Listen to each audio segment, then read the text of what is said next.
మరిన్ని interesting movie updates ని ఇప్పుడు బ్రీఫ్ గా చూద్దాం. సూపర్ స్టార్ మహేష్ బాబుతో త్రివిక్రమ్ తీస్తున్న సినిమా కొత్త స్కెడ్యూల్ డైలమాలో పడింది. డిసెంబర్లో కాకుండా జనవరి ఫస్ట్ వీక్ అనుకున్నారు. ఇప్పుడు సంక్రాంతి తర్వాతే సెకండ్ స్కెడ్యూల్ షురూ అవుతుందట.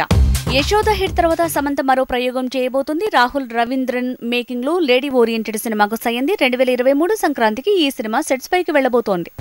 రామ్ తో పూరి తీసిన ఈ స్మార్ట్ శంకర్ ఇంకా నెట్ ని కుదిపేస్తోంది. యూట్యూబ్ లో ఈ సినిమా ట్రెండ్ సెట్ చేసింది. హిందీ వర్షన్ కి యూట్యూబ్ లో 300 మిలియన్ల వ్యూస్ దక్కడంతో ఇప్పుడు ఇది ఓ సెన్సేషన్ గా మారింది. తమిళ వారిసు తెలుగులో వారసుడిగా తెరకెక్కింది. ఈ సినిమాను కోలీవుడ్ లో ఉదయనిధి స్టాలిన్ రిలీజ్ చేస్తున్నాడని ప్రచారం జరుగుతోంది. అయితే అవన్నీ పుకార్లే అని తేల్చింది రెడ్ జాయింట్ సంస్థ. హిందీలో రీమేక్ అయిన దృశ్యం 2 మూవీకి పాజిటివ్ టాక్ పెరిగింది. మొదటి రోజే 15 కోట్ల వసూలు వచ్చాయి. ఇది ఇలానే కొనసాగితే 1 వీక్ లో 100 కోట్ల వసూళ్లు ఖాయమంటున్నారు. రామ్ చరణ్ తో శంకర్ తీస్తున్న సినిమాకు కొత్త చిక్కొచ్చింది. ఫిల్మ్ టీమ్ కి వీసాలు రాకపోవడం, ఆలోపే టికెట్ బుక్ చేయడంతో 2 కోట్ల నష్టం వచ్చిందట. న్యూజిలాండ్ లో 15 కోట్ల ఖర్చుతో తీస్తున్న సాంగ్ విషయంలో ఇలా 2 కోట్లు అదనపు నష్టం వాటిల్లిందని ప్రచారం జరుగుతోంది.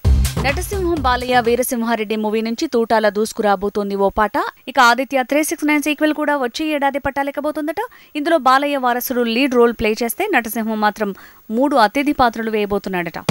బాలయ్యతో అనిల్ రావిపూడి తీసే సినిమాకు హీరోయిన్ గా త్రిష లేదంటే హ్యూమా ఖురేషిని అనుకున్నారు. అయితే ఫైనల్ గా మరో బాలీవుడ్ లేడీ సోనాక్షి సిన్హా సీన్ లోకి వచ్చిందట. ప్రభాస్ మూవీ ప్రాజెక్ట్ కే కోసం కాస్ట్లీ సెట్ లేసింది ఫిల్మ్ టీమ్.